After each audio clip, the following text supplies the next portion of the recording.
So we are back with Dan Wolf, and I'm Leah McBain. It's March 10th, 2025. I'm here with Judy LaPorte and Sally Harris at the Newbury Public Library. And we're ready to go? But, thank you. And I really thought about the interview we had. I had a lot of fun doing that. And then as I'm driving, and I do my best thinking when I'm driving, if I can shut the cell phone off, I thought about things that we missed that we didn't talk about. And Sally mentioned one of my comments on giving back. And one of the big things in Newbury that I accomplished, and I missed Bill Weiler's birthday, which was 3/3/33, so I have to call him tonight, was that we restored the Center Meeting House. And it started out with a simple little thing. Alice Lynn said, oh gosh, that painting needs to be redone, but we have no money for it. So I threw an ad in the Kearsarge Shopper and said, I think it said basically, if you're interested in preserving the Center Meeting House, come to a meeting in whenever in March. And we had 10 or 15 people show up. The Weilers were there, and the Kennedys, Chuck Kennedy and Virginia Kennedy, and relatively new couple, the Whalens, Doug and Gloria Whalen came. And we set up a group to figure out how to restore the Center Meeting House. Like any other construction project, we figured it would be a couple $100,000, maybe $300,000. By the time we got through with it 2.5 years later, we were at about $1.4 million. It sort of ran away with itself. But it was restored as it was.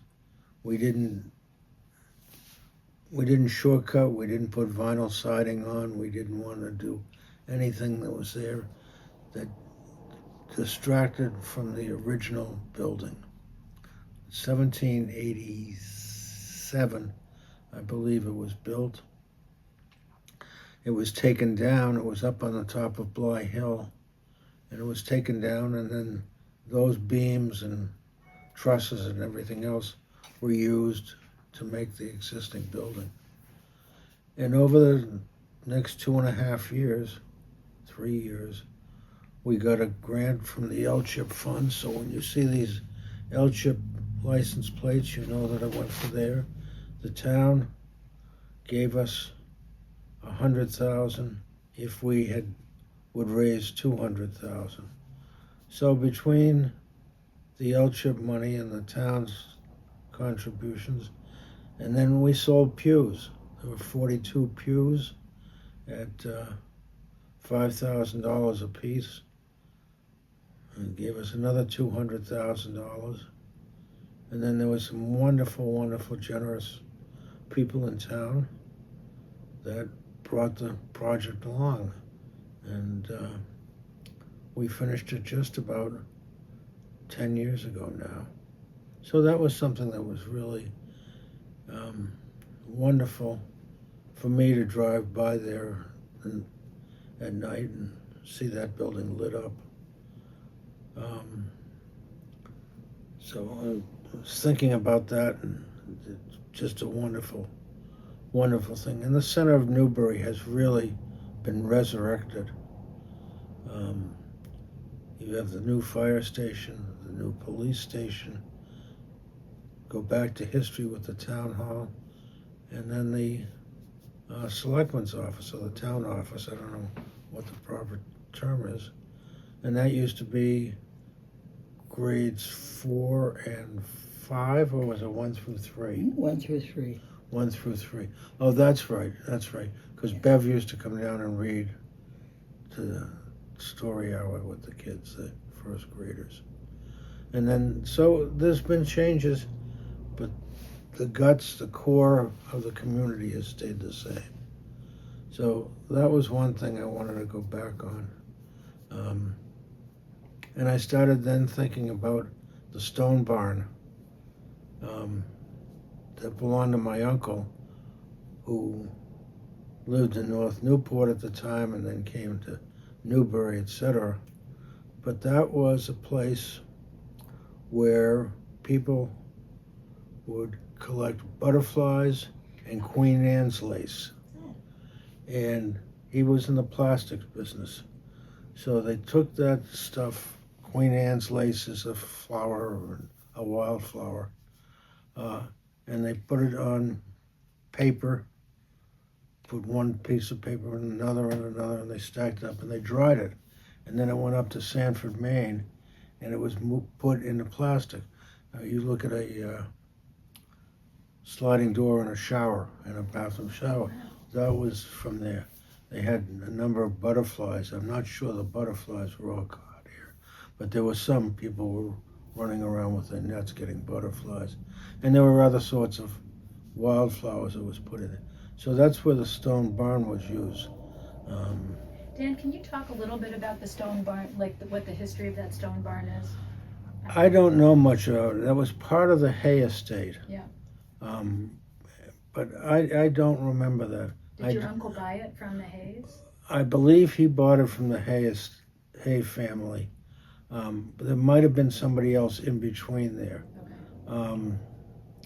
The Hay, we'll talk about the Hay estate in a moment. But I remember my uncle had a 25th wedding anniversary party up there. And there was two elderly gentlemen that lived up on Rollins Road, Willie and Needham Rollins. Oh, yes. And they used to come to town once a week to load up their groceries. They had a horse. So it was a horse and buggy coming down the road.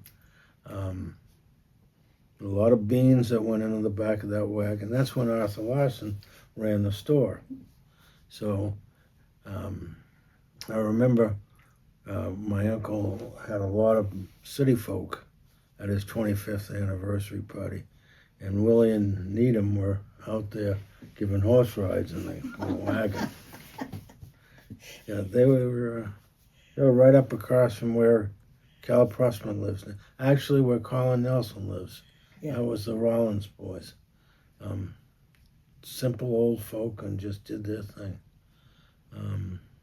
But they came down, and so the stone barn was used commercially for that, and then it became part of the house, and my uncle was raising sheep in there. So it was used as a barn. I mean, it wasn't finished inside. It was a No, it was always a barn. Okay. No adornments like it's got now. Yeah. Now it's been turned into a real house. Yeah.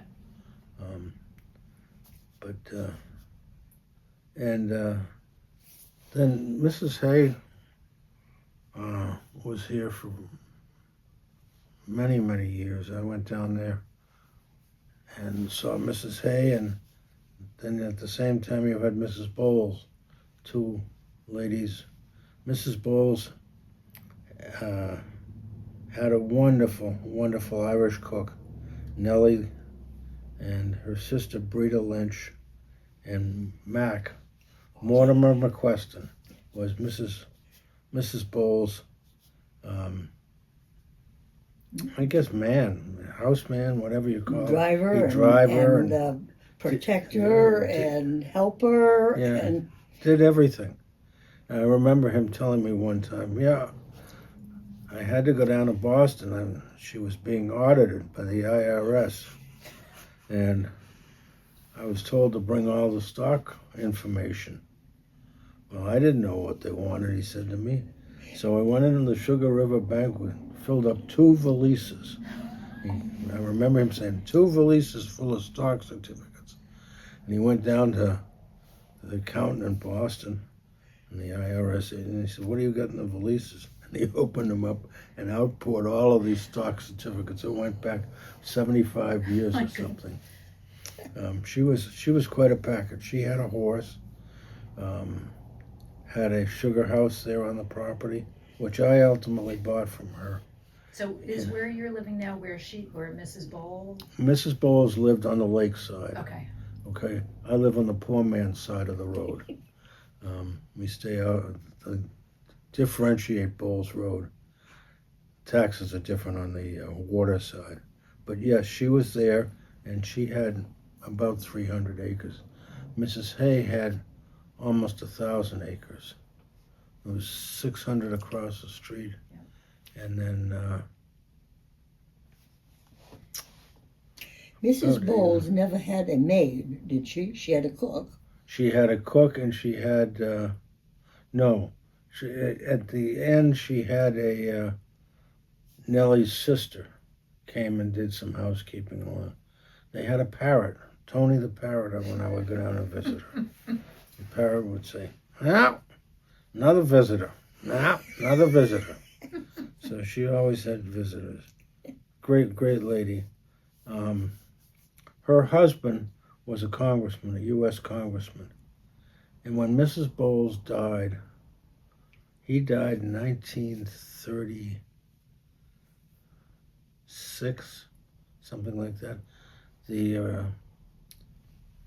had built a house, a big house on the lake, and they dragged the house that was on the corner. Actually, I bought that house from Mrs. Bowles. That's right. Vince Icapino moved in there in the corner, and that house was built in Sunapee, and it was dragged across the ice and then put there back around 1910. And the Bowles moved in 1906. Just the nicest, sweetest people.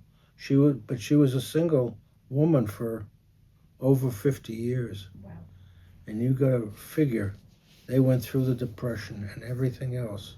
And when I tell you the story about the stock certificates, that woman lived with a hunting preserve in South Carolina. She had about 300 acres up here on Lake Sunapee. Had a home in Holyoke, Mass. And she lived off of whatever that guy made for 50 years. Wow. And he had restaurants, Bowles Lunch, and the old type of school lunches, chairs where you had an arm that came around where you're writing things. Well, you would go through the food line, through a cafeteria line, and take your tray and sit on. And it was a working man's lunch, and he had them from here to Detroit. And Mac used to drive him out to Detroit for all these times. Mac told Wayne one time that he was so proud because Mr. Bowles never made him wear a chauffeur's uniform. Oh. He just, Just wanted, yeah. He was a great person. So you had some of those people in town that were very private, but very well known. I mean, to have a congressman in town, to have, the Hay family. He was a lot of people like that. So that was fun to know some of those people growing up. And they were all so generous. And as you said about Wayne,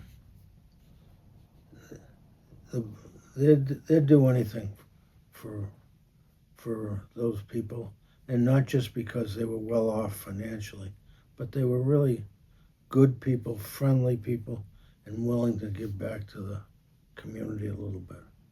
So that was something that I said we had to talk about. But anyway, I'm digressing. The anniversary party where Needham and Willie came down, my uncle had there must have been 50 or 75 people. And I was I think I had a driver. So I was in my mid-20s or something. And they had they had two dinners. They had a lobster bake one night. And there was this massive lobsters and everything else. And then they had the next night, they had a couple of lambs. As I said, my uncle used to raise lambs, so they had lamb on the spit. A guy from Newport, Benny Zakowski, was an auto body guy, because my uncle was a terrible driver.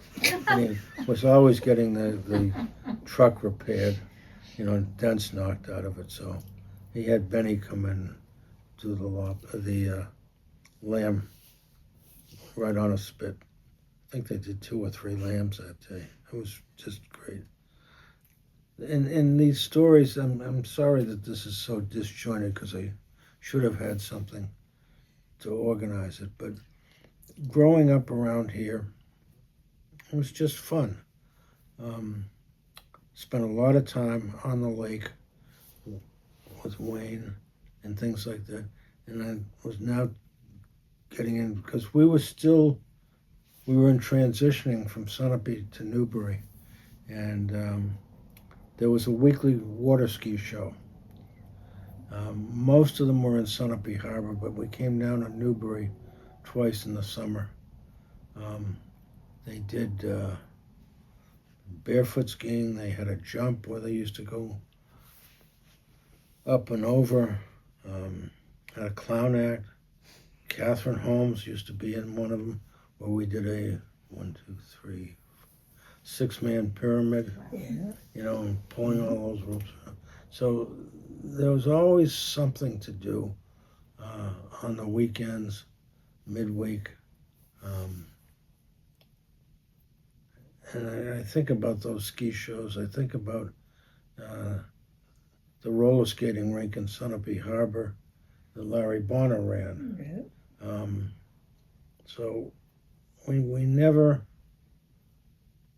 looked for something to do. It was always there for us to make our own fun. Did they ever have any of the water ski shows in Blodgett's? No. It was either down here Or in Sunapee Harbor, because it was generally too rough out there. Yeah.